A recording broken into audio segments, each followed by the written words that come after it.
So, 5 years ago, I came on here and posted a video. Denver drops its third straight game, and it was pretty much about the Broncos losing to the Washington Redskins in a horrific fashion, looking like they shouldn't have even belonged in that football game. Uh, Fortunately, I am not going to come on here and do that this time. Denver loses their second straight game to Kansas City. I think it was 29-13. A few things here. Looking at it like this, like with Peyton Manning, there's a lot of guys that say that Peyton is done. A lot. There are a lot. There are a few, most of them being Manning loyalists, that say that it's the system's fault or it's this fault or that fault. Gary Kubiak today actually said it was his fault that Manning shouldn't have even played in the game. I think that's Kubiak kind of being a class act there and trying to take all the blame, and try to take stuff off of Peyton. Peyton's had a wonderful career. I've also been on this, and you can go back and check out my past videos. Most of you watch those more than you watch these ones anyways. But I have videos on here bashing Peyton. A lot of videos on here bashing Peyton. And, like, how stupid I was as far as, like, that he wasn't even, like, I don't even think I thought he was good for a while there, and obviously he is. It's sad. It's sad to see a legend like this have the kind of season he's having this year. Granted, they are 7-2, and his best game of the year came against Green Bay, which that was kind of cool. And his second good game was against the Indianapolis Colts, which was also nice. They lost that game, but Manning played good in it outside of his turnovers. Turnovers has been killing the Broncos' offense. I mean, today they didn't do anything until Osweiler came in. Now, I'm not going to be that guy that says that Manning sucks. I don't think he sucks. I just think that either there's something wrong with him or he just can't play anymore. And it's sad. So I think what we'll see is a lot of excuses for coaches on not playing him, trying to come up with any excuse not to play him. And it's kind of similar to 2006 where the Broncos were 7-2 and dropped two straight to San Diego and Kansas City, and then Plummer was benched for Cutler. Now, I'm not saying that Peyton Manning and Jake Plummer are the same style of quarterback. As much as I would love to say that, I can't say that with a straight face. The thing is, it's identical, or it's not identical. It's similar to the situation where you have a backup quarterback who's been with Osweiler's been with the team since 2012. I think he was drafted in 2012 in the second round, early second round pick out of Arizona State, and so he's been sitting and he's been learning the systems, and he was under Fox for a while, now Kubiak, and this guy I think is ready to play now, and maybe the team might be better if he's the quarterback going forward, even for the rest of the season. I just don't think Manning is supremely stubborn, first of all. There's certain things he can't do anymore. He can't throw the ball deep, even though he's been kind of... When guys say he can't throw deep, then he goes and throws deep. It's weird that, there's obviously something left there. But for a team it's really tough. Like, I don't know if Osweiler should play, and I don't know if Peyton should play. I don't want to be that guy that says, man, he sucks. I mean, sure, probably when I'm watching games, I'll say that out loud, like he's terrible or something like that, because, that's in the heat of the moment of the game, and just like any fan would do, they would do that. But, taking reflection back to watching this game against Kansas City, I wasn't angry as much. Once when Osweiler started playing, I felt like there was some hope, like that this season's not going to be over. Like, I think that this team has a good chance of going to a Super Bowl, and I know New England is playing very, very good, but I think there's a chance.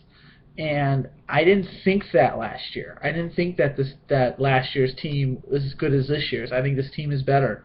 Defensively, they played, I thought, exceptionally well given the circumstances against Kansas City. Denver turned the ball over 4 times in the first 3 quarters of the game, 3 times in the first half even. And a lot of those turnovers were in their own territory. I think all of them were outside of the one that Osweiler threw.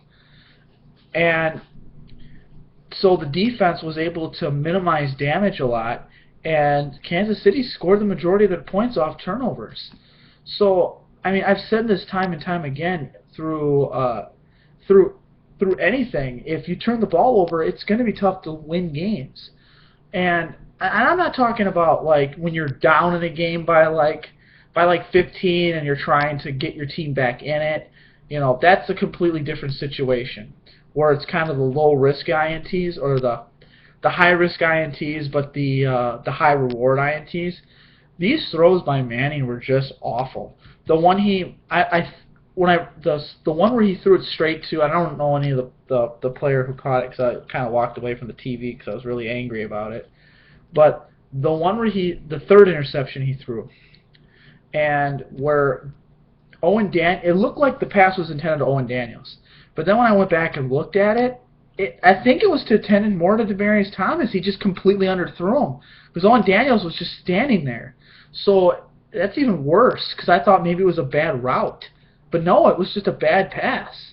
The first one he threw was like, what the fuck was that? You have Vernon Davis kind of beats the guy a little bit, and then Manning underthrows it by about 4 or 5 yards, it seems like. So there are people on here, the Denver Bronco guy, for example, who breaks down games. And, I'm not going to do that because he does that way better than me. I like to share like more of an opinion of what I think should happen rather than just break down stats and that kind of stuff, even though I am a stat guy. And I do watch his vids for that breakdown. So I recommend his channel. Hopefully, you know what? I will post it in the video description for sure. Because it's really his stuff is really good as far as breaking down games. But with this, going forward now, the question is: do you go with Osweiler or you go with Peyton Manning? And I think it's time. This game was one of the worst games of his career, and I think that what you got to do is you got to come up with some reason why he can't play. Say he's got a, maybe he's maybe he's hurt, but he can still play hurt, but to the point where you're going to say we're going to sit him a week so he's back 100% for New England, because they got Chicago, and Chicago's been playing good, so. That one's I'm a little worried about that game. Plus Cutler is, I think, going to be playing with a chip on his shoulder in that game, considering this is the team that drafted him, and he hasn't played against them since. So this is going to be kind of like his kind of revenge game for him, where the Broncos are trying to find their identity on offense, and it's like week 13 or whatever. So yeah, that's pretty much what I got for that. Some of the good things that happened in this game. Osweiler, I thought, played exceptionally well given the circumstances. He did throw the pick. I like the throw. It was just, I think it was overthrown a bit. That was the one that was overthrown a little bit.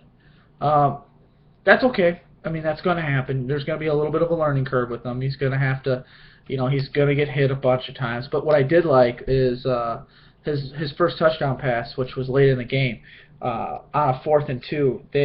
Or 4th and 6. They were coming in with a guy broke through and was tackling down Osweiler to the ground. Osweiler broke the tackle off. Didn't panic, stepped up in the pocket and hit an open Andre Codwell in the end zone. And see, that's a good sign to see, is a quarterback like maneuvering the pocket, rolling out when he has to, and picking up a first down on his feet if it's there. So Bronco fans, I think this quarterback could be like that next guy. I've seen a lot of film of him, and I think that he can be good. It's whether can he put it together game day. And that's other than that, his intangibles are there. And he's been learning under one of the best quarterbacks of all time, if not the best. So you sit behind a guy like that, you're going to pick some stuff up. Now, another thing is, a lot of people say, well, Osweiler sat behind Peyton, so he's going to be good. That's not true at all. There's been guys that sat behind Hall of Fame quarterbacks, and when they got their chance to play, they were awful. Bronco fans, do you remember Bubby Brister? Some of the younger fans probably don't, but the older fans will. Yeah, let's not talk about that one. Obviously, it worked out with San Francisco, with Montana to Steve Young, and with Green Bay from Favre to Rodgers. But I can't really think of another tandem where the next man up was, they're going to be their guy. Denver was going to go from Plummer to Cutler. It kind of worked out, but their defense fell apart, and those good years of Cutler were completely wasted. And then McDaniel's dumbass comes in and ships him off to Chicago.